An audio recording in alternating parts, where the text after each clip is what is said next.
Hello everyone, आज हम class 10th की ज्योग्राफी स्टार्ट करेंगे चैप्टर 6 जो कि है मैन्युफैक्चरिंग इंडस्ट्रीज। तो यहाँ पे हम उन चीज़ों के बारे में पढ़ेंगे, उन इंडस्ट्री के बारे में पढ़ेंगे जो मैन्युफैक्चरिंग के प्रोसेस में इन्वॉल्व है। तो हम स्टार्ट करते हैं एक स्टोरी के साथ। तो यहाँ पे एक एक पर्सन की बात हो रही है, हरीश की बात कर रही है। वो अपने दिवाली के ओकेजन के लिए वो अपने पेरेंट्स के साथ मार्केट में जाता है। तो वहाँ पे वो जूते और कपड़े खरीदता है अपने लिए, और उसकी मम्मी बर्तन, चीनी, दिए, चाय खरीदती है। ठीक है। तो हरीश इस चीज को ऑब्जर्व करता है कि जो शॉप्स होती हैं मार्केट में, वो कई तरीके के सामानों के साथ भरी होती है बेचने के लिए। पर ये सोचता है कि इस तरीके के सामान इतनी ज्यादा क्वांटिटी में, इतनी भारी मात्रा में बनाता कौन होगा। तो जो उसके फादर होते हैं वो उसको ये एक्सप्लेन करते हैं, जैसे ये शुगर, ये चीनी, ये जो कपड़े हैं, ये मशीन द्वारा मैन्युफैक्चर्ड होते हैं बड़ी कम इंडस्ट्रीज में। और ये जो बर्तन होते हैं ये छोटी छोटी इंडस्ट्रीज में मैन्युफैक्चर होते हैं। और दिए जैसे जो आइटम होते हैं वो कारीगर जो लोग होते हैं वो अपने घर में बनाते हैं। तो यहाँ पे ये सवाल पूछा गया है कि do you have some idea about this industry. तो यहाँ पे ये पूछा गया क्या आपको इन इंडस्ट्रीज के बारे में कोई आइडिया है। लेट्स सी, हाँ हम देखते हैं। Production of goods in large quantity after processing from raw material to more valuable product is called manufactured. तो यहाँ पर बताया गया कि मैन्युफैक्चर्ड क्या है। तो मैन्युफैक्चर्ड ये होता है जब हम कोई चीज, कोई सामान को प्रोड्यूस करते हैं बड़ी भारी मात्रा में। ठीक है। रॉ मटेरियल के मदद से उसको प्रोसेस करते हैं, रॉ मटेरियल को प्रोसेस करते हैं, फिर उसको एक बड़े वैल्यूएबल प्रोडक्ट में कन्वर्ट करते हैं। तो वो जो पूरा जो प्रोसेस होता है, वो जो पूरी जो प्रक्रिया होती है, उसको मैन्युफैक्चर कहा जाता है। आपको पता है कि पेपर कैसे मैन्युफैक्चर्ड होते हैं। ठीक है। जो पेपर जो मैन्युफैक्चर्ड होते हैं उसमें वुड लगता है, वुड लगता है। और जो शुगर होता है वो शुगर केन से बनता है। जो आयरन और जो स्टील होते हैं वो आयरन ओर से बनते हैं। और जो एल्युमिनियम है वो एल्युमिनियम बॉक्साइड से बनती है। ठीक है। Do you also know that some type of clothes are manufactured from yarn, which itself is an industry product? तो आपको पता है कि कुछ जो कपड़े होते हैं जो कि ऊन से बनते हैं। अब ये ऊन कहाँ से आती है? ये ऊन खुद एक इंडस्ट्रियल प्रोडक्ट है। Some employed in the secondary activity, people employed in secondary activities manufacture the primary material into finished goods.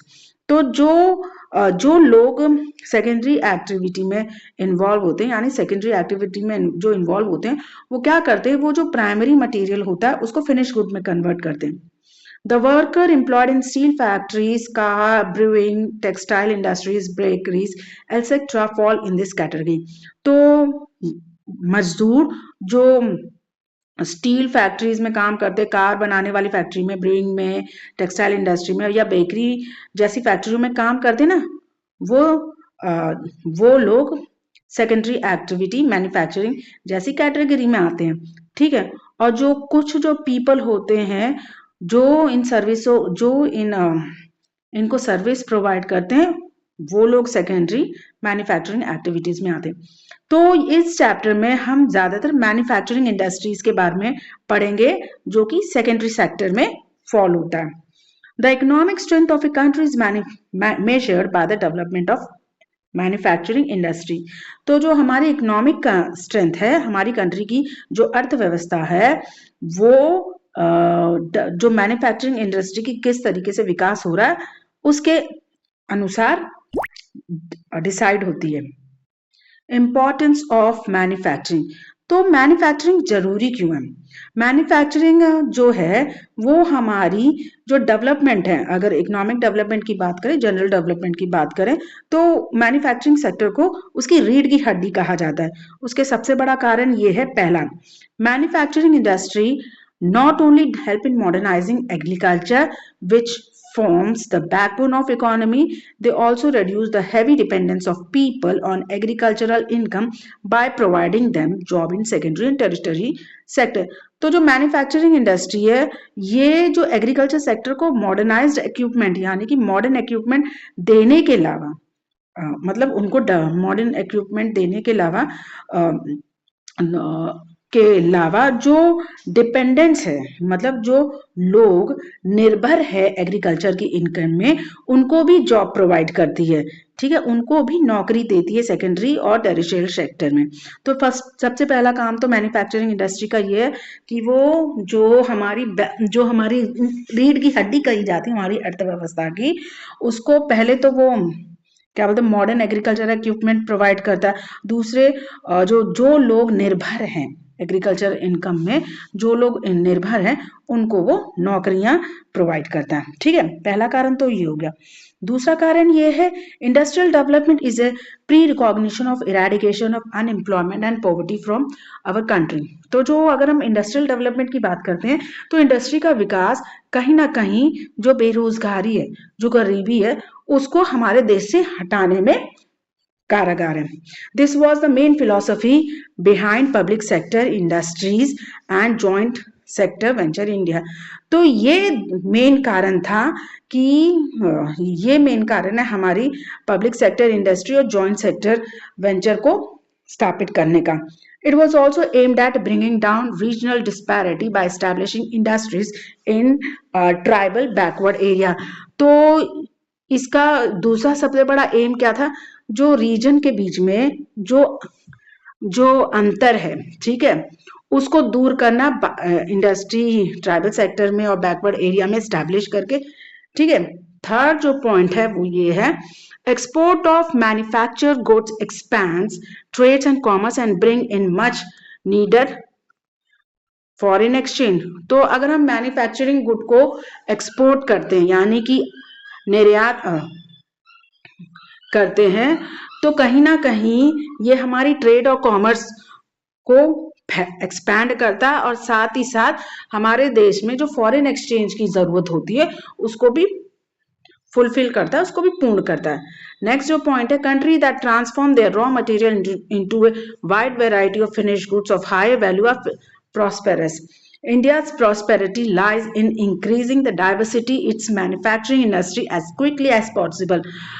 तो मतलब नेक्स्ट पॉइंट है जो देश होते हैं वो अपने जब रॉ मटेरियल को बड़े फिनिश गुड में कन्वर्ट करते हैं तो वो कहीं ना कहीं हाई मतलब बहुत ही ऊंचे दाम पे कहीं ना कन्वर्ट कर अपने फिनिश गुड को बहुत ही ऊंचे दामों पे कन्वर्ट करते हैं तो कहीं ना कहीं वो उस देश के लिए प्रॉस्पेरस फलने फूलने वाली बात होती है।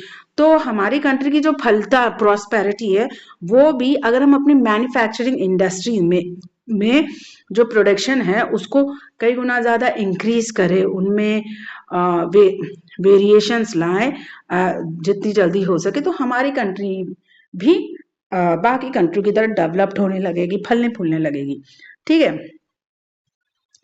Agriculture and industries are not exclusive of each other. They move hand in hand. तो जो एग्रीकल्चर और जो इंडस्ट्री हैं वो एक दूसरे के साथ हाथों में हाथ मतलब साइड बाय साइड चलती हैं। For instance the agro industry in India have given a major boost to agriculture by raising its productivity. They depend on the latter for raw material and sell their product such as irrigation pump, fertilizer, insecticides, pesticides, plastic, PVC pipes, machines and tools, etc. to the farmer. Thus, development and comparativeness of manufacturing industry has not only assisted agriculturalists in increasing their production but also made the production process very efficient. तो जो agriculture और जो industry है वो एक दूसरे के साथ हाथ साइड बाय साइड चलती हैं।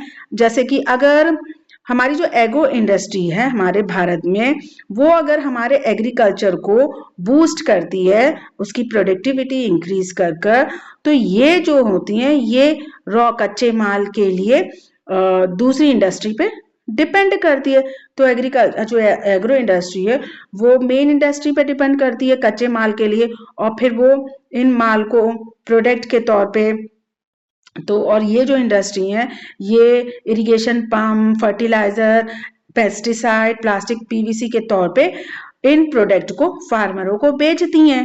ठीक है, तो जो डेवलपमेंट और कंपटीशन की बात करें मैन्युफैक्चरिंग इंडस्ट्री में ये कहीं ना कहीं हमारे एग्रीकल्चरिस्ट को मदद करती हैं ताकि वो अपने प्रोडक्शन को इंक्रीज कर सके और साथ ही उनको उनके जो प्रोडक्शन जो प्रोसेस है यानी पैदावार करने की जो क्षमता है उसको भी इफेक्टिव या एफिशिएंट बनाती है। In the present day world of globalization of our industry needs to be more efficient and competitive। तो आज के ज़माने में, आज की दुनिया में, ग्लोबलाइजेशन की दुनिया में जो हमारी इंडस्ट्री है उसको और भी इफेक्टिव और कॉम्पिटिटिव बनाने की ज़रूरत है। जैसे कि सेल्फ सफिशिएंसी ही खाली काफ़ी नहीं है, हमारी मैन्युफैक्चरिंग इंडस्ट्री को अपने गुड्स को इस क्वालिटी में बनाना चाहिए कि वो इंटरनेशनल मार्केट में भी अपना दबदबा कायम कर सके। तभी हमारा जो कंपटीशन है, तभी हम इंटरनेशनल मार्केट में compete कर पाएंगे, हमारा जो सामान है इंडस्ट्रियल मार्केट में compete कर पाएंगे। अब हम क्लासिफिकेशन की बात करें, अगर हम इंडस्ट्री को क्लासिफाइड कर सके डेली बेसिस पे, प्रोडक्ट के बेसिस पे किस तरीके से प्रोडक्ट करते हैं, तो हमारे इंडस्ट्रीज कई तरीके में क्लासिफाइड हो जाते हैं। जैसे the list of manufacture products you use in daily life such as transistors, electric bulbs, vegetable oil, cement, glassware, petrol, mats, scooter, mobiles, medicines and so on. If we classify the various industry based on the particular criterion, then we would be able to understand their manufacturing better. Industries may be classified as follows। अगर हम कई जो manufactured product हैं जो हमारी रोजमर्रा की जिंदगी में काम आते हैं, जैसे ट्रांजिस्टर हो गया, इलेक्ट्रिक बल्ब हो गया, वेजिटेबल हो गया, सीमेंट हो गया, ऐसे कई जो प्रोडक्ट है, अगर हम उनको इंडस्ट्री के बेस में पर्टिकुलर क्राइटेरिया के तौर पे क्लासिफाइड करेंगे तो हम मैन्युफैक्चरिंग जो प्रोसेस है उसको बहुत ही बेहतर तरीके से समझ सकते हैं। तो पहले हम इंडस्ट्री को क्लासिफाइड करेंगे कच्चे माल के बेसिस पे, on the basis of source of raw material used.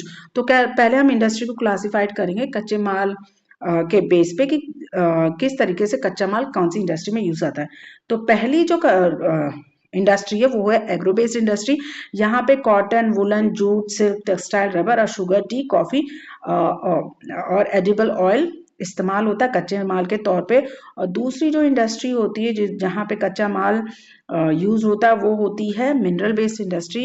यहाँ पे iron, steel, cement, aluminium, machine tools और पेट्रोकेमिकल कच्चे माल के तौर पे यूज होते हैं according to their main role. और उनके अगर मेन रोल की बात करें, बेसिक और की industry are those which supply their product as raw material to manufacturing other goods. तो जो बेसिक इंडस्ट्री होती है या जो की इंडस्ट्री होती है, ये वो इंडस्ट्रियां होती हैं जो कि अपने प्रोडक्ट को कच्चे माल के तौर पे दूसरी मैन्युफैक्चरिंग कंपनी को बेचती हैं गुड्स बनाने के लिए। ठीक है, बेसिक इंडस्ट्री वो होती है जो अपने प्रोडक्ट को कच्चे माल के रूप में दूसरी इंडस्ट्रीज को बेचती हैं गुड्स बनाने के लिए। और ये इंडस्ट्रियां कौन होती है? ये इंडस्ट्री होती है आयरन की, स्टील की, कॉपर की, एल्युमिनियम स्मेल्टिंग की इंडस्ट्रीज होती हैं। ठीक है, अब consumer industries are that industry goods for direct use by consumer, that is sugar, toothpaste, paper, swing machine, fans etcetera. तो कंज्यूमर इंडस्ट्रीज वो इंडस्ट्रीज होती हैं जिसके जो गुड्स होते हैं, जिसका जो प्रोडक्ट होता है, जिसका जो सामान होता है वो डायरेक्टली कंज्यूमर द्वारा यानी डायरेक्टली उपभोक्ताओं द्वारा इस्तेमाल होता है, यानी कि खरीदार द्वारा इस्तेमाल होता है। जैसे कि शुगर हो गया, हम डायरेक्टली इस्तेमाल करते हैं, टूथपेस्ट हो गया, पेपर हो गया, स्विंग मशीन होगी, सिलाई वाली मशीन होगी, फैन हो गया, ये डायरेक्टली हम इस्तेमाल करते हैं। तो ये जो इंडस्ट्री होती है जिनका सामान हम डायरेक्टली इस्तेमाल करते हैं उनको कहते हैं कंज्यूमर इंडस्ट्री। मतलब ये जो सामान बनाती है वो कंज्यूमर को ही बेचने के लिए बनाती है। ठीक है, अब हम इंडस्ट्रीज की बात करते हैं इन्वेस्टमेंट के बेस में। तो अगर हम इंडस्ट्री को इन्वेस्टमेंट के बेस में डिवाइड करें तो स्मॉल स्केल, मीडियम स्केल और लार्ज स्केल इंडस्ट्रीज होती हैं। ठीक है, तो अब हम स्मॉल स्केल की बात करते हैं। Small scale industry is defined with reference to the maximum investment allowed on the assets of a unit. This limit has changed over a period of time at the present and the maximum investment allowed in a 1 rupee. तो जो industries होती हैं ये small के जो small scale, large scale industries होती हैं वो इस बेस पे डिवाइड होती है कि उसमें कितना इन्वेस्टमेंट हो रहा है, उसमें मिनिमम इन्वेस्टमेंट कितना हो रहा है और मैक्सिमम इन्वेस्टमेंट कितना होता है, उस बेस पे इंडस्ट्रीज को डिसाइड किया जाता है, ठीक है, स्मॉल स्केल इंडस्ट्री है कि लार्ज स्केल इंडस्ट्री है कि मीडियम बेस्ड इंडस्ट्री है। और अगर हम इंडस्ट्रीज को या मैन्युफैक्चरिंग इंडस्ट्रीज को ओनरशिप के बेसिस में बात करें तो ये तीन चार में डिवाइड हो जाती है। पहली होती पब्लिक सेक्टर। अगर इंडस्ट्री पब्लिक सेक्टर तभी कहलाती जब उसको गवर्नमेंट ओन करती है या गवर्नमेंट चलाती है, जैसे कि भेल की हो गई, सेल, ये वो मैन्युफैक्चरिंग इंडस्ट्रीज हैं जिनको गवर्नमेंट जिसको गवर्नमेंट जिस पे गवर्नमेंट का अपना कंट्रोल है, जिसको गवर्नमेंट ही चलाती है, ठीक है। ये ऐसी इंडस्ट्रीज को पब्लिक कहा जाता है जिनको गवर्नमेंट चलाती है, जिनको गवर्नमेंट कंट्रोल करती है। ये इंडस्ट्रीज पब्लिक सेक्टर इंडस्ट्रीज कहलाती हैं, जैसे कि भेल और सेल। प्राइवेट सेक्टर इंडस्ट्रीज वो इंडस्ट्रीज होती हैं जिनको कोई इंडिविजुअल या कोई ग्रुप ऑफ इंडिविजुअल जिनका मालिक होता है या जिनको ऑपरेट करता है, ठीक है। Private sector industries our industry those own and operated by individual और ए ग्रुप ऑफ पीपल और इंडिविजुअल्स। तो ये जो प्राइवेट सेक्टर इंडस्ट्रीज होती हैं ये हैं टेस्को, Bajaj auto limited, Dabur industries. ये वो इंडस्ट्रीज है जिनके मालिक कोई प्राइवेट इंडिविजुअल है, जिनको कोई प्राइवेट इंडिविजुअल चला रहा है। जॉइंट सेक्टर इंडस्ट्रीज वो इंडस्ट्रीज होती हैं जो स्टेट और इंडिविजुअल दोनों को मिलकर जो दोनों मिलकर चलाते हैं या दो ग्रुप इकट्ठे होकर मिलकर चलाते हैं, उनको बोलते हैं जॉइंट सेक्टर इंडस्ट्रीज। ये इसके एग्जांपल्स हैं ऑयल इंडिया लिमिटेड। ये प्राइवेट और पब्लिक दोनों सेक्टर जॉइंटली इनको काबू करके रखे। इनका जो मालिकाना अधिकार है पब्लिक और प्राइवेट सेक्टर दोनों के हाथों में। ऑयल इंडिया लिमिटेड का cooperative sectors industries are owned and operated by the producers of supply of raw materials, workers और both। और cooperative sectors industries वो इंडस्ट्री होती हैं जिनके मालिक और जिनको चलाने वाला या तो प्रोड्यूसर्स हों और या फिर सप्लायर हो रॉ मटेरियल के, या वर्कर्स हों, या दोनों ही हों, प्रोड्यूसर्स या सप्लायर रॉ मटेरियल के, या वर्कर्स, या ये दोनों ही हों। जब ये एक ग्रुप में किसी इंडस्ट्रीज को चलाते हैं उसको कोऑपरेटिव सेक्टर इंडस्ट्रीज होती हैं। They pool in the resources and share the profit और लॉस प्रोपोर्शनेटली। तो ये सारे रिसोर्सों को एकत्रित करते हैं और इनसे जो उनको फायदा होता है ये आपस में ही एक दूसरे के इक्वली प्रोपोर्शनेटली आपस में प्रॉफिट और जो लॉस हो वो आपस में एक दूसरे से बांट लेते हैं। और कोऑपरेटिव सेक्टर का सबसे बड़ा जो एग्जाम्पल है वो है शुगर इंडस्ट्री महाराष्ट्र में और कॉयर इंडस्ट्री केरला की। ये दो बड़े एग्जाम्पल हैं कोऑपरेटिव सेक्टर इंडस्ट्री की। और अगर हम इंडस्ट्री को उसके बल्क के, उसके वजन के अनुसार, रॉ मटेरियल के वजन और बल्क के अनुसार या फिर फिनिश गुड के वजन और बल्क के अनुसार डिवाइड करते हैं तो ये दो इंडस्ट्रीज में डिवाइड होती हैं। एक हैवी इंडस्ट्रीज वो इंडस्ट्रीज होती हैं वो इंडस्ट्रीज जो आयरन और स्टील में का काम करती हैं उनको हैवी इंडस्ट्रीज कहा जाता है। लाइट वेट इंडस्ट्रीज वो इंडस्ट्रीज होती हैं जो कि लाइट रॉ मटेरियल यूज करती है और हल्के फुल्के प्रोडक्ट्स बनाती है, जैसे इलेक्ट्रिक गुड इंडस्ट्रीज। ये लाइट वेट इंडस्ट्रीज होती हैं। नेक्स्ट चैप्टर में हम एग्रो बेस्ड इंडस्ट्रीज के बारे में बात करेंगे, ठीक है। अब जो नेक्स्ट टॉपिक है वो है एग्रो बेस्ड इंडस्ट्रीज का ना। एग्रो बेस्ड इंडस्ट्रीज वो इंडस्ट्रीज होती हैं जो cotton, jute, silk, woollen, textile, sugar and जो खाने का जो तेल होता है उनको रॉ मटेरियल के तौर पे इस्तेमाल करती हैं, उनको कहा जाता है एग्रो बेस्ड इंडस्ट्रीज, ठीक है।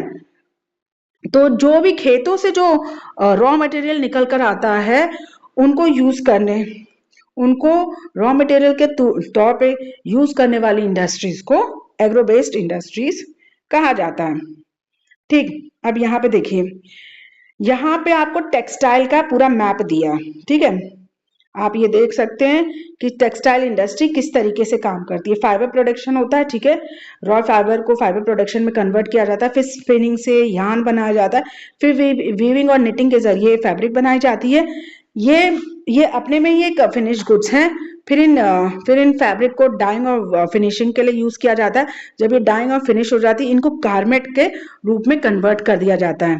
तो ये टेक्सटाइल इंडस्ट्री का पूरा मैप है ना। अगर हम टेक्सटाइल इंडस्ट्रीज की बात करते हैं तो जो टेक्सटाइल इंडस्ट्रीज होती हैं उनकी अपनी ही यूनिक पोजीशन है इंडियन इकोनॉमी में। क्यों? क्योंकि कहीं ना कहीं ये इंडस्ट्रियल प्रोडक्शन में, रोजगारी में, रोजगार पैदा करने में, फॉरेन एक्सचेंज कमाने में अपना बहुत ही बड़ा योगदान प्ले करती है ये टेक्सटाइल इंडस्ट्री। तो टेक्सटाइल इंडस्ट्री कौन सी इंडस्ट्रीज होती हैं? टेक्सटाइल इंडस्ट्रीज वो इंडस्ट्रीज होती हैं, टेक्सटाइल इंडस्ट्रीज कपड़ों की इंडस्ट्रीज होती है, ठीक है ना।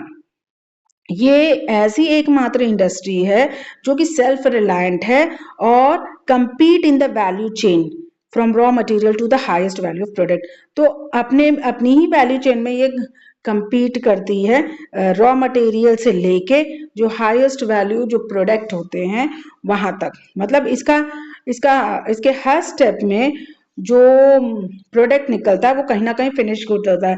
मैप में ही देख लीजिए आप, अगर आप ये माइंड मैप देखें तो यहाँ पर आप देख सकते हैं यान खुद एक फिनिश गुड्स है, फिर उस यान को नेटिंग और वीविंग के लिए भेजा जाता है, तो जो फैब्रिक बन के आता है वो भी एक फिनिश गुड्स है, ठीक है।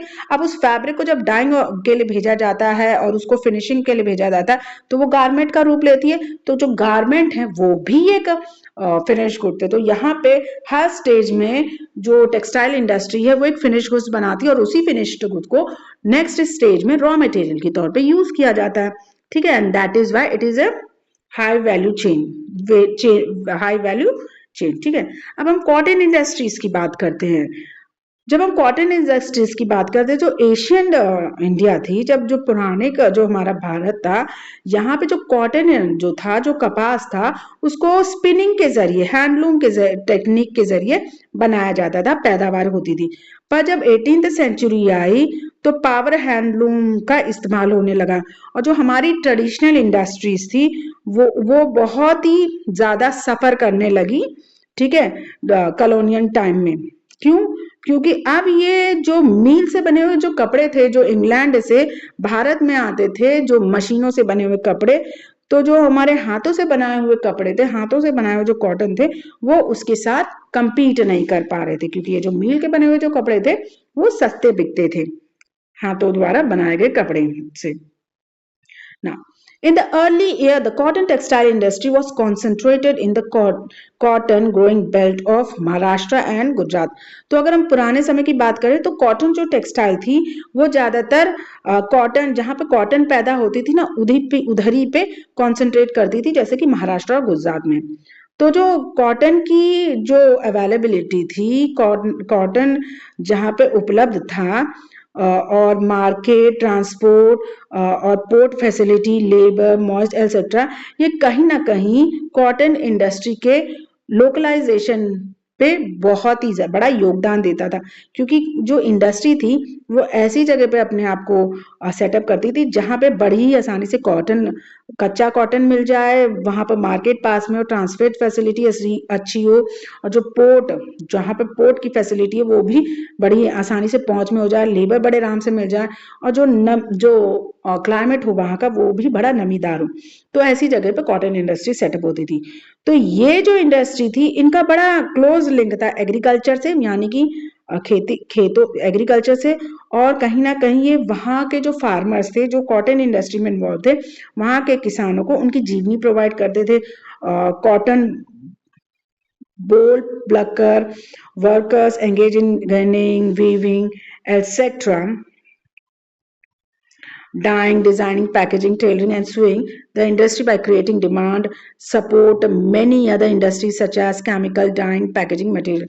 तो कहीं ना कहीं ये जो इंडस्ट्री थी वो कई और इंडस्ट्रियों को सपोर्ट करती थी, वहां पे रोजगारी प्रोवाइड करवाती थी, क्योंकि कॉटन में डाइनिंग, उनको डिजाइनिंग, पैकेजिंग, टेलरिंग, फिर उसको पैकेज करना, मटेरियल, कई सारे प्रोसेस इन्वॉल्व होते थे कॉटन को एक फिनिश गुड में कन्वर्ट करने के लिए। पर जो स्पिनिंग थी वो कहीं ना कहीं महाराष्ट्र में ही केंद्रित रही, ठीक है। स्पिनिंग करना, कॉटन को स्पिनिंग करना, कहीं ना कहीं उसका जो केंद्र था, उसका जो सेंटर था वो महाराष्ट्र, गुजरात और तमिलनाडु के बीच में ही केंद्रित बना ला। और जो वीविंग थी वो डिसेंट्रलाइज्ड हो गई थी, अब वो पूरे ही क्षेत्र में फैल गई थी, ठीक है। It is highly decentralised to provide scope for incorporating traditional skills and design of weaving in cotton, silk, zari, embroidery, etcetera. India has world-class production in spinning, but weaving supplies in low quality of fabric as it cannot use much of the high quality yarn produced in the country. Weaving is done by handloom, hand power and mills. तो जो India का जो weaving production था वो बड़ी high world class था। Spinning जो production था वो वर्ल्ड क्लास का था। लेकिन जब हम वीविंग की बात करते हैं, जो वीविंग जो सप्लाई करते थे वो लो क्वालिटी का फैब्रिक सप्लाई करते थे, क्योंकि वो ज्यादा हाई क्वालिटी का यार्न हमारे कंट्री में नहीं यूज कर सकते थे। और जो वीविंग थी वो ज्यादातर हैंडलूम द्वारा या पावरलूम द्वारा या मिल्स के द्वारा की जाती थी। The handspun khadi provides large-scale employment to weavers in their home as a cottage industry. तो जो खादी थी, हाथ से बनाई हुई जो खादी थी, वो ज्यादातर बड़े पैमाने पे वीवर्स को रोजगार प्रोवाइड करती थी उनके घर में एक कॉटेज इंडस्ट्री के तौर पे। ठीक है, अब हम जूट इंडस्ट्रीज की बात करते हैं, जूट टेक्सटाइल की बात करते हैं। जब हम जूट टेक्सटाइल की बात करते हैं तो जो जूट टेक्सटाइल है वो कहीं ना कहीं लार्जेस्ट प्रोड्यूसर, इंडिया जो है हमारा जो भारत है वो जूट कच्चे जूट का बड़ा ही लार्जेस्ट पैदावार है, सबसे बड़ा पैदावार है। ठीक है, वो जूट्स के गुड्स बनाता है और एक्सपोर्ट, बांग्लादेश के बाद भारत सेकंड नंबर पे आता है जूट्स के गुड को एक्सपोर्ट करने के लिए। ज्यादातर जो मिल्स हैं, जूट की जो मिल्स हैं वो वेस्ट बंगाल में लोकेट है और ये ज्यादातर हुगली का जो रिवर है, हुगली रिवर के किनारे पे ये जूट मिल्स बनी हुई हैं ना। ये as you can see this is the textile industry. यहाँ पे आप टेक्सटाइल इंडस्ट्रीज देखेंगे। जो ब्लैक कलर की जो डॉट्स हैं वो कॉटन टेक्सटाइल इंडस्ट्रीज हैं, जैसे मुरादाबाद में है, वडोदरा, सूरत, पुणे, औरंगाबाद, जलगांव, इंदौर, देवास, उज्जैन, ये सारे जो हैं ये कॉटन टेक्सटाइल हैं।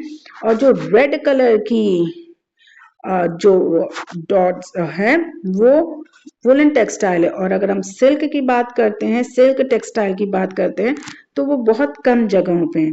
ठीक है, now let's move on to the topic. Factors responsible for their location in Hooghly Basin are approximately of jute producing areas, inexpensive water transport supported by good network of railways, roadways, waterways to facilitate movement of raw materials to mills, abundant water for processing raw jutes, cheap labor from West Bengal and adjoining states of Bihar, Orissa and Uttar Pradesh. Kolkata as a large urban center provide banking, insurance support facilities for export of jute goods. तो जो सबसे बड़े जो factor जो cotton textile की location के लिए जिम्मेदार हैं हुगली बेसिन पे, वो सबसे बड़े फैक्टर्स हैं कि जो वाटर ट्रांसपोर्ट है वो वहाँ पे बड़े चीप दामों में वाटर ट्रांसपोर्ट है होती है। और जो बंगाल है वो कहीं ना कहीं जूट प्रोड्यूसिंग एरिया है, यहाँ पे बड़े ही अच्छा रेलवे नेटवर्क मिल जाता है, railway network, roadway, waterway network बड़ा ही अच्छा है। हुगली के किनारे पे बहुत सारे जो रॉ मटेरियल, जो कच्चा माल है वो बड़ी ही आसानी से एक मिल से दूसरी मिल में मूव हो जाता है। जो पानी का है वो बहुत ही भरमार है, जिसमें जो जो कच्चा जो जूट होता है उसको प्रोसेस करने में आसानी होती है। बड़े ही सस्ते दामों पे लेबर मिल जाते हैं, जो कि वेस्ट बंगाल और उसके जुड़े जितने स्टेट है जैसे बिहार, उड़ीसा, वहां से बड़ी आसानी से मिल जाते हैं। और रही बात बैंकिंग, इंश्योरेंस की और ट्रांसपोर्ट फैसिलिटी की, जो कि जूट गुड्स को एक्सपोर्ट करने में मददगार होती है, वो उनको कोलकाता से मिल जाते, जो कि वहां से बड़ा पास में है। अब जब हम शुगर इंडस्ट्रीज की बात करते हैं, तो शुगर इंडस्ट्रीज, हाँ, पूरे दुनिया में इंडिया जो है वो second largest sugar producer country है। ठीक है, but occupies the first place in the production of गुड़ एंड केसरी। पर अगर हम गुड़ और कंदासरी की बात करें तो हमारा जो देश है वो पहले पायदान पे खड़ा होता है इनके प्रोडक्शन में। The raw material used in this industry is bulky and in haulage its sugar cross content reduce. The mills are located in Uttar Pradesh, Bihar, Maharashtra, Karnataka, Tamil Nadu, Andhra Pradesh, Gujarat, Punjab, Haryana and Madhya Pradesh. तो जो कच्चा माल होता है जो इस industries में use होता है वो बल्कि होता है। ठीक है, और ये जो चीज है इसके शुगर क्रॉस को कम करता है। और ये जो शुगर केन की जो गन्ने की जो फैक्ट्रियां हैं, जो मिल्स हैं, ये ज्यादातर उत्तर प्रदेश में, बिहार में, महाराष्ट्र में, कर्नाटका, तमिलनाडु, आंध्र प्रदेश, गुजरात, हरियाणा, मध्य प्रदेश जैसे स्टेट्स में लोकेटेड हैं। और जो 60% जो मिल्स हैं वो उत्तर प्रदेश और बिहार में हैं। ना ये जो इंडस्ट्री होती है ये सीजनल होती है। अगर उसके नेचर की बात करें, सीजनल होती है। जब शुगर केन प्रोड्यूस होती है, जब गन्ना प्रोड्यूस होती है, तभी इस इंडस्ट्रीज का उपयोग, तभी ये इंडस्ट्रीज खुलती हैं। अदरवाइज जब इनका प्रोडक्शन बंद हो जाता है, यानी जब इनकी पैदावार नहीं होती, तो ये इंडस्ट्रीज बंद होती हैं ना। ये जो इंडस्ट्री है ज्यादातर कॉर्पोरेट सेक्टर के लिए सूटेबल है। क्या आपको पता है ये इंडस्ट्रीज कॉर्पोरेट सेक्टर के लिए क्यों सूटेबल है? सबसे बड़ा कारण ये है कि जो रिसेंट ईयर हैं, यहाँ पे the tendency of mill to shift and concentrate in the southern and western state, specially in Maharashtra. This is because the cane produced here has higher sugar cross content. The cooler climate also ensure a longer crushing season. Moreover, the cooperatives are more successful in these states. तो ये cooperative sector के लिए इसलिए suitable है क्योंकि जो मील की जो टेंडेंसी है, मतलब वो शिफ्ट होती है, वो शिफ्ट होके जो सदर्न और जो वेस्टर्न स्टेट हैं, वहां पे ये जो मील्स हैं वो शिफ्ट होके एज महाराष्ट्र, जैसे महाराष्ट्र हो गया और उसके आजू बाजू के स्टेट्स हो गए, वहां पे अब ये मिल्स जाके शिफ्ट कर रहे हैं। उसका सबसे बड़ा कारण ये है कि वहां पे जो गन्ना प्रोड्यूस होता है उसमें जो शुगर क्रॉस की मात्रा होती है वो कई गुना ज्यादा होती है। वहां का जो क्लाइमेट होता है, वहां का जो मौसम होता है वो भी ठंडा होता है compare to the UP and Bihar, मतलब eastern side compare to the UP and Bihar, वहां का क्लाइमेट बड़ा ही ठंडा होता है। तो जो क्रशिंग का सीजन होता है वो लंबे समय तक हो सकता है, ठीक है। और इसके साथ यहाँ पे जो कोऑपरेटिव सेक्टर है वो कई गुना ज्यादा सक्सेसफुल है बाकी स्टेट्स के मुकाबले। बाकी स्टेट्स की बात करें तो यहाँ पे हम बिहार इन सब की बात कर रहे हैं, ठीक है।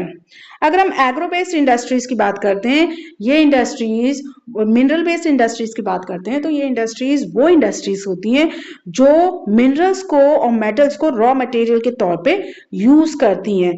तो what is mineral based industry? Mineral based industries are those industries which are use minerals and raw material metal as a raw material are called mineral based industry. तो क्या आप कुछ इंडस्ट्रीज के नाम कह सकते हैं? आयरन स्टील इंडस्ट्री होगी, एल्युमिनियम इंडस्ट्री होगी, ये सारी इंडस्ट्रीज मिनरल बेस्ड इंडस्ट्रीज हैं ना। अगर हम आयरन और स्टील इंडस्ट्रीज की बात करें तो जो बेसिक इंडस्ट्रीज है बाकी अदर इंडस्ट्रीज के मुकाबले, वो इंडस्ट्री है आयरन और स्टील इंडस्ट्रीज की, ठीक है। अगर हम अदर इंडस्ट्रीज की बात करें तो ये हो गई हैवी, मीडियम, लाइट, ठीक है। उनकी किस तरीके की मशीनरी वहां यूज होती है उनके बेसिस पे हैवी, मीडियम और लाइट इंडस्ट्रीज होती हैं। जो स्टील होती है, steel is needed to manufacture a variety of engineering goods. तो स्टील की जो जरूरत होती है वो कई तरीके के गुड्स को मैन्युफैक्चर करने के लिए जरूरत होती है, जैसे इंजीनियरिंग गुड्स हो गए, कंस्ट्रक्शन मटेरियल हो गया, डिफेंस हो गया, मेडिकल हो गया, टेलीफोनिक, साइंटिफिक इक्विपमेंट, कई तरीके की कंज्यूमर गुड्स को बनाने के लिए ही स्टील की जरूरत होती है। Production and consumption of steel often regarded as the index of a country's development. तो जो प्रोडक्शन है, जो कंजप्शन है स्टील का, वो हमारे कंट्री के डेवलपमेंट को कहीं ना कहीं दर्शाता है। तो अगर हम आयरन और स्टील की बात करें तो आयरन और स्टील एक हैवी इंडस्ट्री है। क्योंकि जितना भी कच्चा मटीरियल, रॉ मटेरियल है, जितना भी कच्चा माल है और जितना भी फिनिश गुड है, ये सारे ही भारी होते हैं, हैवी होते हैं, ठीक है। इनका ट्रांसपोर्टेशन जो कॉस्ट होता है वो भी बहुत ज्यादा होता है। अगर हम आयरन ओर की बात करें, iron ore, coking coal and limestone are required in the ratio of approximately 4:2:1। जो आयरन होता है, आयरन ओर हो गया, कोकिंग कोल, और जो लाइमस्टोन होता है उसकी जो स्टील बनाने में जो रिक्वायरमेंट होती है वो 4:2:1 होती है। जो कुछ जो जैसे कभी कभी some quantity of manganese are also required to harden the steel. कभी कभी कुछ जो मैग्नीज की मात्रा की भी जरूरत होती है अगर हमें स्टील को थोड़ा कठोर बनाना है। तो where should the steel plant be ideally located, तो अब यहाँ पूछा गया, तो इन सबको ध्यान में रखते हुए कि स्टील के लिए इन सब की जरूरत होती है, इन सब के रेशियो की प्रोपोर्शन की जरूरत होती है, सबसे ज्यादा इंपॉर्टेंट स्टील होती है, तो हमको ऐसी कौन सी जगह जहां पे हम स्टील प्लांट को लोकेट कर सकते हैं, ठीक है। Remember that finished products also need an efficient transport network for their distribution of the market and consumer। यहाँ पे कहा गया है कि हमको ये चीज जरूर याद रखनी चाहिए कि जो फिनिश प्रोडक्ट है उसको भी ट्रांसपोर्ट करने के लिए एक एफिशिएंट ट्रांसपोर्ट नेटवर्क की हमको जरूरत होती है, ताकि वो इजीली डिस्ट्रीब्यूट हो सके मार्केट में और सीधा कंज्यूमर के पास पहुंच सके। Here you can see the full process of manufacturing of steel। अगर आप यहाँ पे देखें तो यहाँ पे पूरा प्रोसेस दिया हुआ है स्टील को मैन्युफैक्चर करने के लिए, ठीक है। पहले तो रॉ मटेरियल ट्रांसपोर्ट होता है, ठीक है, फिर उसके बाद आयरन ओर को, लाइमस्टोन को, इन सब को मेल्ट किया जाता है, फ्लेक्स किया जाता है, फिर उसमें स्लैग हटाया जाता है, जो फिर कोक को बर्न करके उसको हीट किया जाता है, फिर उसके बाद पिग आयरन बनाया जाता है, मोल्ड किया जाता है मटेरियल को, ठीक है ना। उसके बाद फिर उसको शेप दिया जाता है, फिर सॉरी उसके बाद फिर आयरन आयरन सॉरी जो स्टील होती है, पिग आयरन के बाद उसको क्या बोलते हैं, शीट में कन्वर्ट करके फिर बाद में उसको शेप दिया जाता है। ये पूरा प्रोसेस होता है स्टील का, ठीक है। यहाँ पे आप मैप देखेंगे स्टील इन की, कहाँ कहाँ पे स्टील बहुत इजीली अवेलेबल है, ठीक है। आयरन एंड स्टील इंडस्ट्रीज है यहाँ पे, बमपुर हो गया, दुर्गापुर हो गया, बोखरा हो गया, जमशेदपुर, रोखेला, भिलाई, विजयनगर, भद्रावती, सेलम, विशाखापट्टनम, ये वो सारे जगह हैं जहाँ पे steel industries, iron and steel industries located है, ठीक। अब बात करते हैं एल्युमिनियम स्मेल्टिंग की। एल्युमिनियम लाने को एल्युमिनियम स्मेल्टिंग बात किया जाए, जो एल्युमिनियम स्मेल्टिंग होती है वो it is the second most important metallurgy industry in India. जो हमारे भारत में जो एल्युमिनियम स्मेल्टिंग जो इंडस्ट्री है वो दूसरी सबसे जरूरी मेटलर्जिकल इंडस्ट्री है, ठीक है।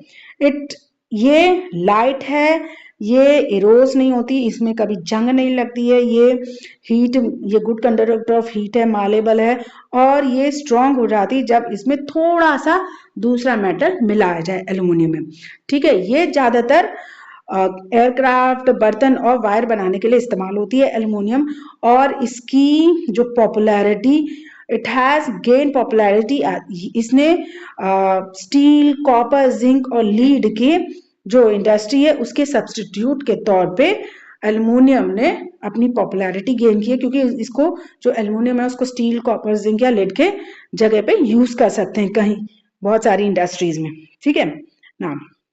उसके बाद बात करते हैं एल्युमिनियम स्मेल्टिंग का जो प्लांट है हमारे देश में, ये ज्यादातर उड़ीसा, वेस्ट बंगाल, केरला, उत्तर प्रदेश, छत्तीसगढ़, महाराष्ट्र और तमिलनाडु में है, ठीक है। और एल्युमिनियम बनाने के लिए बॉक्साइट को रॉ मटेरियल के तौर पे यूज किया जाता है। बॉक्साइट हैवी होता है, उसका जो कलर होता है वो डार्क रेडिश होता है, ठीक है। Now the flow chart given below, जो नीचे जो फ्लो चार्ट है वो आपको बताएगा कि किस तरीके से एल्युमिनियम के मैन्युफैक्चरिंग का प्रोसेस है, ठीक है।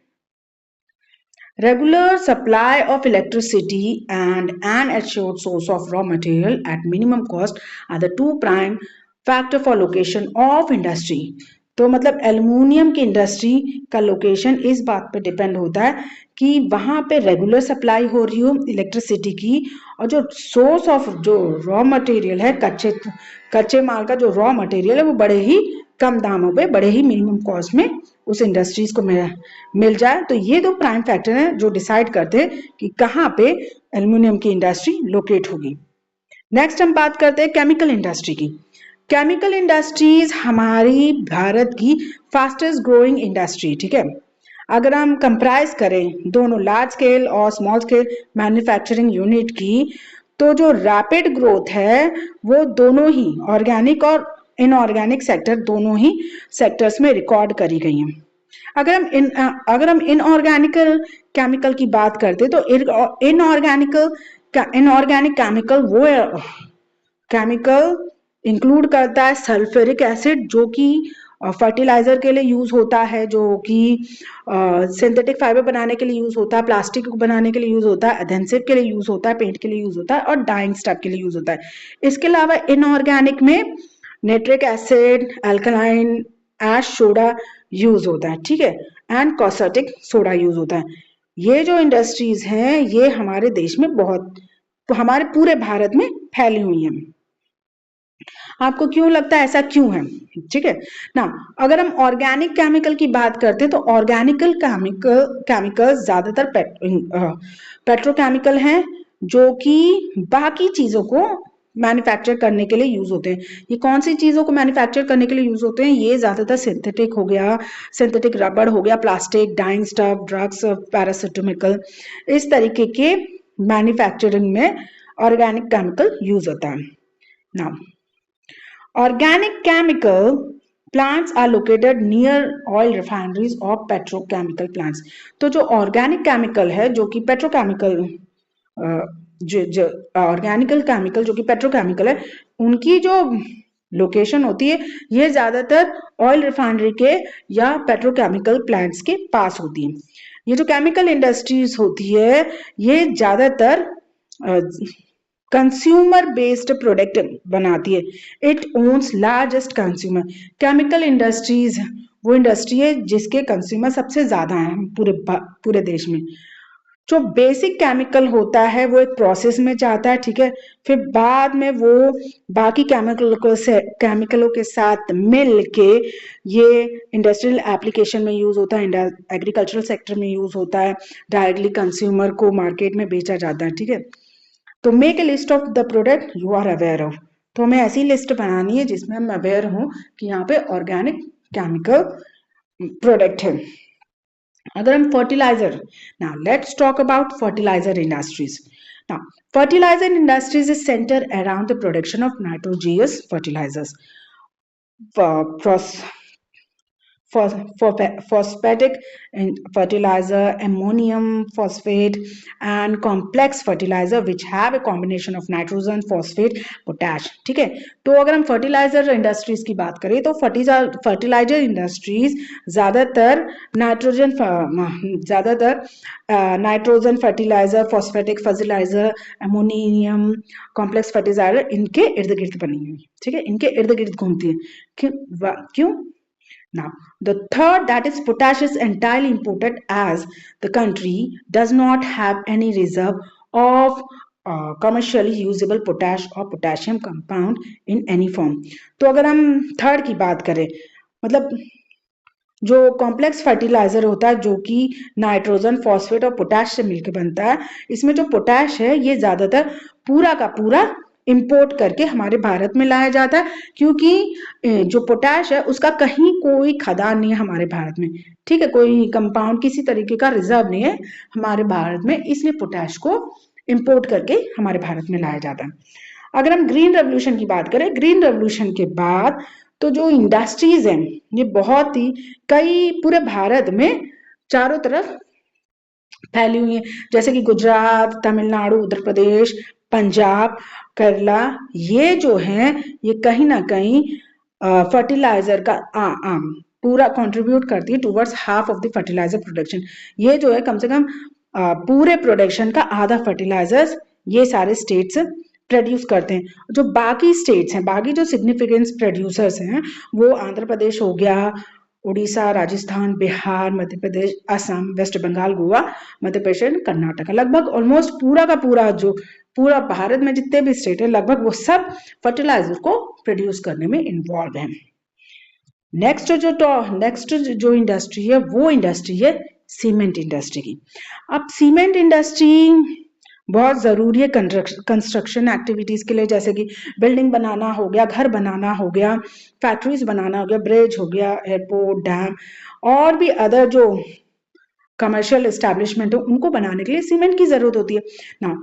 ये जो सीमेंट होती है इसको भी बल्कि और हैवी रॉ मटेरियल की जरूरत होती है, जैसे कि लाइमस्टोन, सिलिका, जिप्सम, ठीक है, इस तरीके के हैवी मटेरियल की जरूरत पड़ती है, हैवी रॉ मटेरियल की जरूरत पड़ती है।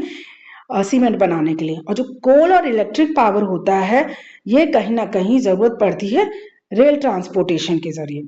ठीक ना, the industry has strategically located plants in Gujarat that have suitable access to the market in the Gulf country. तो ये जो सीमेंट इंडस्ट्री है, ये स्ट्रैटेजिकली ही गुजरात में इसके इसके प्लांट्स हैं। क्योंकि गुजरात से वो बहुत ही आसानी से जो गल्फ कंट्री के मार्केट हैं उनको असेस कर सकती हैं। ठीक है, तो जो पहली सीमेंट कंट्री जो पहला सीमेंट प्लांट और जो सेटअप हुआ था, वो सेटअप हुआ था चेन्नई में 1904 में। ये इंडस्ट्री हमारे देश के आज़ाद होने के बाद फली फूली है। सीमेंट इंडस्ट्री हमारे देश के आज़ाद होने के बाद फली फूली है। अब इसके बाद बात करते हैं हम ऑटोमोबाइल इंडस्ट्री की। अब जो ऑटोमोबाइल इंडस्ट्रीज हैं, वो कहीं ना कहीं वो इंडस्ट्रीज हैं जो कि हमें बहुत ही इजी ट्रांसपोर्टेशन प्रोवाइड करती हैं। ये व्हीकल्स प्रोवाइड करती हैं गुड्स और सर्विस और पैसेंजर को इधर से उधर प्रोवाइड करने के लिए, इधर से उधर मूव करने के लिए, जैसे trucks, buses, car, motorcycle, scooter, three wheelers, multi vehicle vehicles जो होते हैं वो भारत में मैन्युफैक्चर्ड होते हैं बहुत सारे सेंटर्स में, एक ही जगह पे नहीं, चारों तरफ जो सेंटर्स बने, इनकी जो प्लांट्स बने ऑटोमोबाइल इंडस्ट्री के, वहां पे ये बनाए जाते हैं।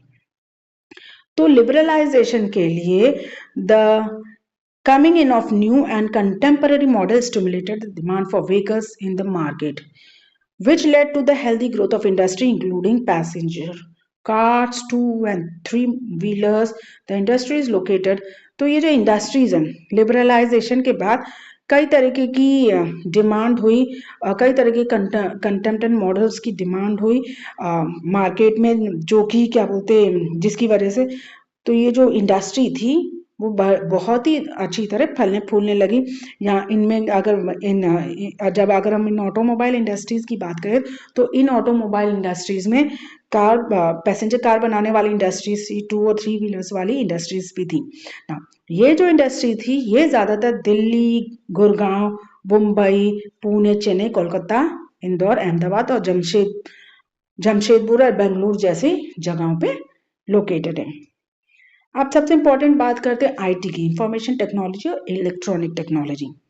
तो अगर हम इंफॉर्मेशन और इलेक्ट्रॉनिक टेक्नोलॉजी की बात करें तो जो इलेक्ट्रॉनिक इंडस्ट्री है उसमें कहीं ना कहीं बहुत ही बड़े उसका जो प्रोडक्ट है वो बहुत ही वाइड रेंज में, ठीक है, ट्रांजिस्टर से लेकर टेलीविजन तक है, टेलीफोन है, सेलुलर टेलीकॉम है, टेलीफोन एक्सचेंज है, रेडार, कंप्यूटर और बहुत सारे जो इक्विपमेंट्स हैं जिसमें जो कि टेलीकम्युनिकेशन इंडस्ट्रीज की जरूरत जिसमें रिक्वायर्ड होती है। हाँ, बेंगलुरु एक ऐसा स्टेट, एक ऐसी सिटी है जो कि इलेक्ट्रॉनिक कैपिटल के तौर पे एमर्ज होकर उभर के निकली है। हमारे भारत में इलेक्ट्रॉनिक कैपिटल ऑफ इंडिया के तौर पे बेंगलुरु सिटी उभर के निकली है।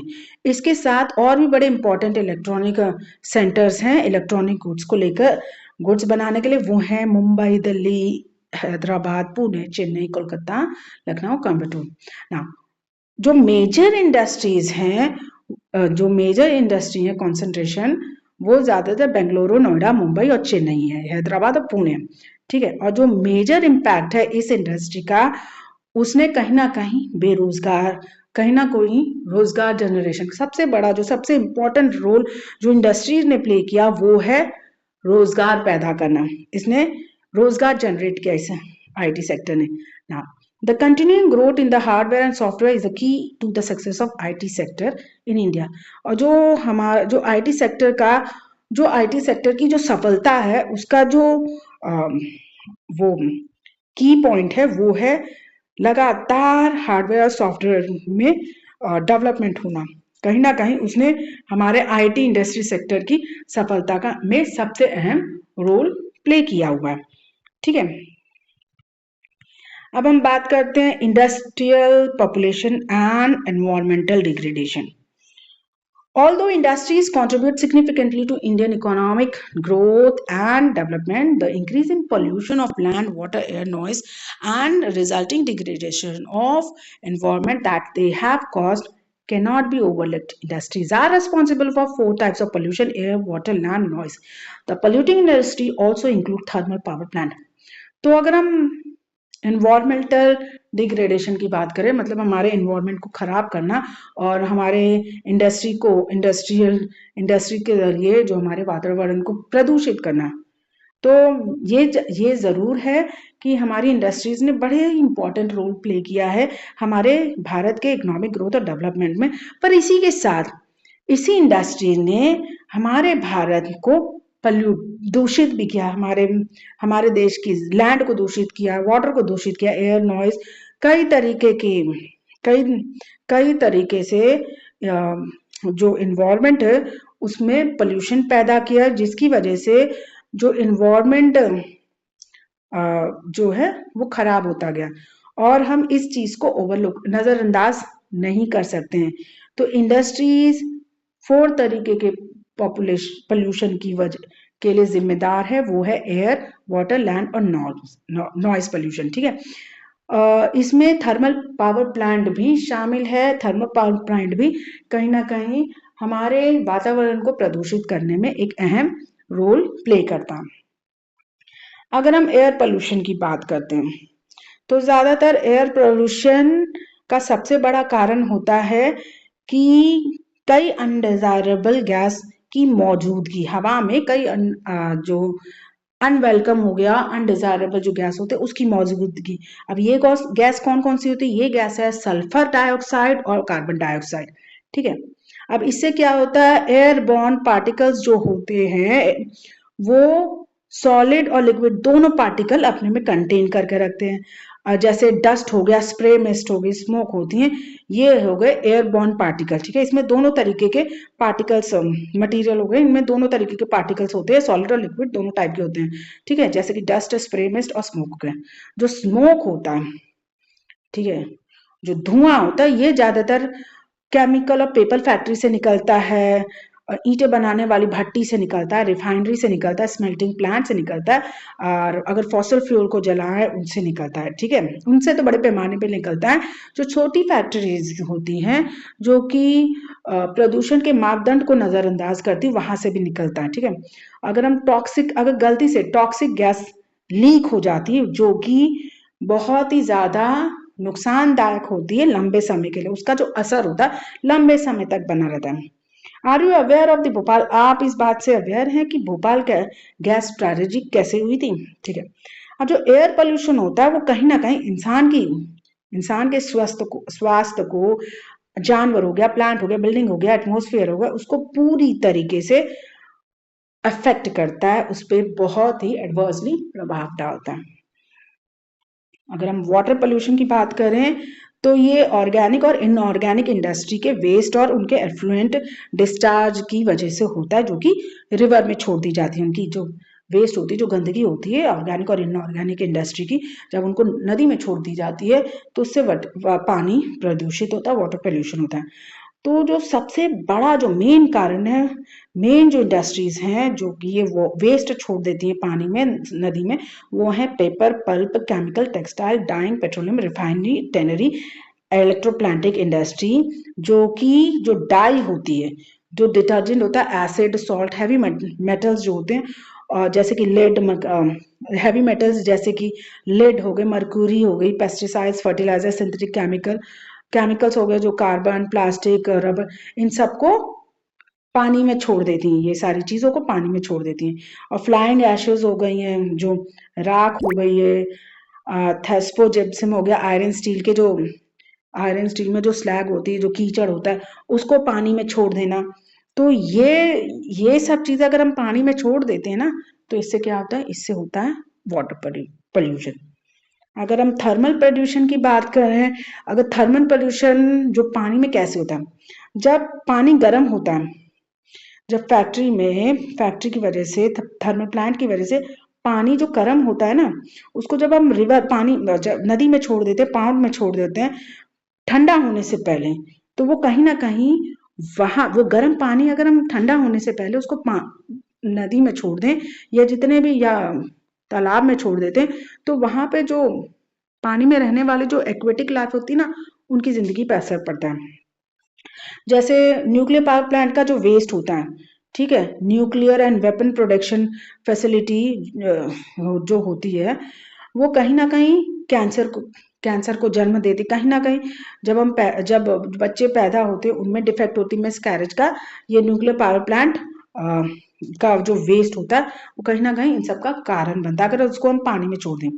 और अगर हम जो सॉइल और जो वाटर पोल्यूशन है वो कहीं ना कहीं एक दूसरे से लिंक्ड हैं। वो कैसे ना, जब हम वेस्ट जैसे कि ग्लास हो गया, कांच हो गया, हार्मफुल केमिकल्स इंडस्ट्री के हार्मफुल केमिकल्स हो गए, इंडस्ट्री के वेस्ट हो गए, पैकेजिंग हो गई, नमक हो गए, कई तरीके के कचरा हो गया जो कि सॉइल में, उसको अगर हम पानी में डाल देते हैं, ठीक है, और अगर जो रेन वाटर हो गया उसको percolate to the soil carrying the pollutant to the ground and the ground water also get contaminated. तो जो ग्राउंड वाटर होता है, अगर जो रेन है, ठीक है, अगर हमारे एनवायरनमेंट में अगर पहले से ही हमारे एयर में पहले से ही बहुत तरीके के केमिकल्स रोम कर रहे हैं, ठीक है, घूम रहे हैं स्मोक के तौर पे, और उसी टाइम रेन हो जाती है तो वो रेन कंटामिनेटेड हो जाती है, जो रेन वाटर होता है वो उनके कांटेक्ट में आके कंटामिनेटेड होता जाता है, दूषित हो जाता है, ठीक है। That's what they wanted to say. Noise pollution irritation और गुस्से का कारण नहीं है, इसका सबसे बड़ा कारण होता है हेयरिंग इम्पेयरमेंट, मतलब बहरापन। अगर इस नॉइस पोल्यूशन से हमारे दिल की धड़कनें बढ़ जाती है, ब्लड प्रेशर बढ़ जाता है और कई तरीके की फिजियोलॉजिकल इफेक्ट्स दिखने को मिलते हैं। अगर हम अनचाहे आवाज को सुनते हैं तो हमारे अंदर इरिटेशन पैदा होती है, कहीं ना कहीं ये जो इरिटेशन होती है वो हमारा स्ट्रेस लेवल बढ़ा देती है। तो इंडस्ट्रियल और जो कंस्ट्रक्शन एक्टिविटीज होती हैं ये नॉइस पोल्यूशन पैदा करती हैं, जैसे मशीनरी, फैक्ट्री के इक्विपमेंट्स, जनरेटर, सॉज, और ये न्यूमैटिक हो गया, इलेक्ट्रिक ड्रिल्स हो गई, ये कहीं ना कहीं बहुत सारी जो आवाज़ें हैं, नॉइज़ हैं, उनको पैदा करती हैं, जो कि कहीं ना कहीं हमको बहरा कर सकती हैं।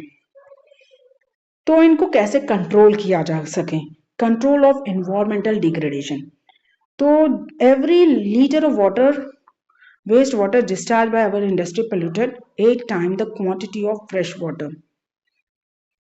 तो जितनी भी हर एक लीटर हर एक वेस्ट वाटर जो कि इंडस्ट्री द्वारा पानी में छोड़ा जाता है वो 8 गुना जो फ्रेश वाटर की क्वांटिटी है उसको खराब कर देती है। How can the industrial pollution of fresh water be reduce?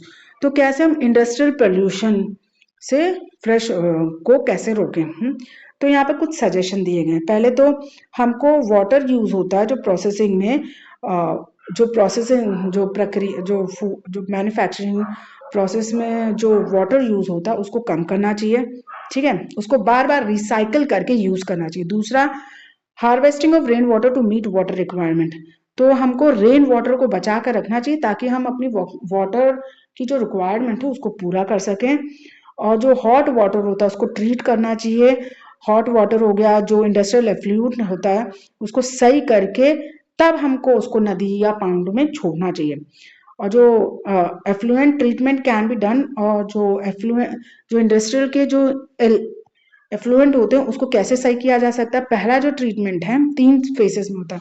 जो प्राइमरी ट्रीटमेंट है वो है मैकेनिकल, वो मैकेनिकल मीन्स होता है, जैसे कि उसको स्क्रीनिंग करें, फिर उसको ग्राइंडिंग करें, फिर उसको एफ्लुएशन करें, फिर सेडिमेंटेशन करें। सेकेंडरी ट्रीटमेंट होता है वो बायोलॉजिकल प्रोसेस होता है, और जो टेरिशरी ट्रीटमेंट होता है वो बायोलॉजिकल, केमिकल, फिजिकल प्रोसेस के जरिए होता है। तो ये इन्वॉल्व करता है रिसाइकलिंग ऑफ वेस्ट वाटर। तो जो वेस्ट वाटर है उसको रिसाइकल करके। Overdrawing of groundwater reserve by industry where there is a threat to water resources also need to be regulated।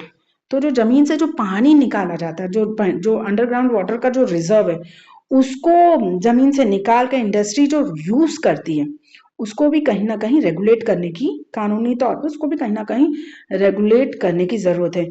जो पर्टिकुलेट मैटर जो हवा में होते हैं उसको भी कहीं ना कहीं रिड्यूस करने की जरूरत है। जैसे स्मोक सैक होता है वहां पे फिटिंग करना, फैक्ट्रीज में स्मोक सैक को फिट करना, इलेक्ट्रो इलेक्ट्रो प्रेसिपिटेटर के जरिए फैब्रिक फिल्टर लगवाना, स्क्रबर, इनर्शियल सेपरेटर लगवाना।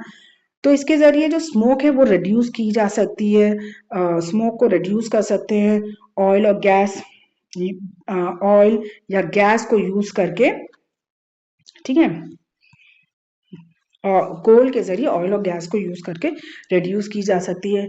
और जो मशीनरी इक्विपमेंट्स हो गए, मशीनरीज हो गई, इक्विपमेंट्स हो गए, इनको यूज़ किया जा सकता है। जनरेटर भी फिटिंग विद जनरेटर जो यूज़ करते हैं उसमें अगर साइलेंसर को फिट किया जा सकते करके almost all machinery can be redesign to increase energy efficiency and reduce noise. तो लगभग जितनी भी मशीनरी है उनको दोबारा बना के उनमें एनर्जी एफिशिएंसी इंक्रीज करके उनमें नॉइज जो है उसको रिड्यूस करके रीडिज़ाइन किया जा सकता है। नॉइज ऑब्जर्व जो मटेरियल है उसको मशीन का पार्ट बनाइए। और personal use of air plug may be used as a part from personal use of earplug and earphones. The challenge of sustainable development require integration of economic development with environmental concern. तो जो challenge है sustainable development का, उसको उसकी requirement वो क्या चाहता वो कि हमारे जो इकोनॉमिकल जो हमारा जो इकोनॉमिक जो डेवलपमेंट है उसको वो तभी पॉसिबल है जब हम एनवायरमेंटल कंसर्न को ध्यान में रख सकें। Now, here we end this chapter. That is the thing. तो यहाँ हम चैप्टर एंड करते हैं। आई होप आपको ये चैप्टर पसंद आए, ठीक है। See you in my next class.